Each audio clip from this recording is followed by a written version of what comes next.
গেল 18 দিন ধরে গভীর বঙ্গোপসাগরে চলছে নৌবাহিনীর বাৎসরিক সমুদ্র মহড়া। মিসাইল উৎক্ষেপণের মাধ্যমে এ মহড়ার আজ বর্ণাঢ্য সমাপনী হবে।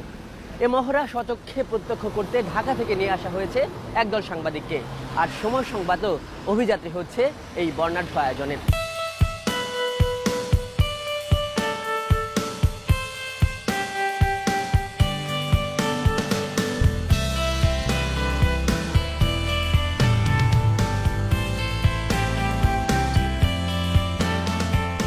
আমাদের প্রথম গন্তব্য এই শাখার নৌঘাটিতে নোঙর করা নৌবাহিনীর যুদ্ধ জাহাজ বানৌজা বঙ্গবন্ধু।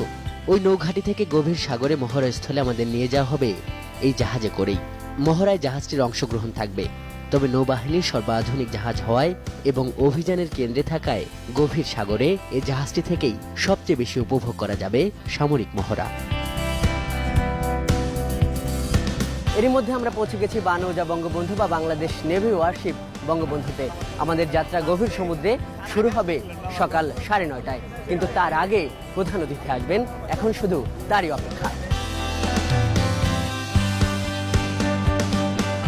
নৌবাহিনীর সমাপনী মহড়া এক্সারসাইজ সেফগার্ড 2019-এর প্রধান অতিথি ছিলেন পরিকল্পনা মন্ত্রী এম এ মান্নান। তিনি আসার সঙ্গে সঙ্গেই রেওয়াজ অনুযায়ী তাকে বঙ্গবন্ধু যুদ্ধ জাহাজে স্বাগত জানান নৌবাহিনীর ঊর্ধ্বতন কর্মকর্তারা। এরপর সামরিক কায়দায় গার্ড অফ অনার দেওয়া হয় তাকে।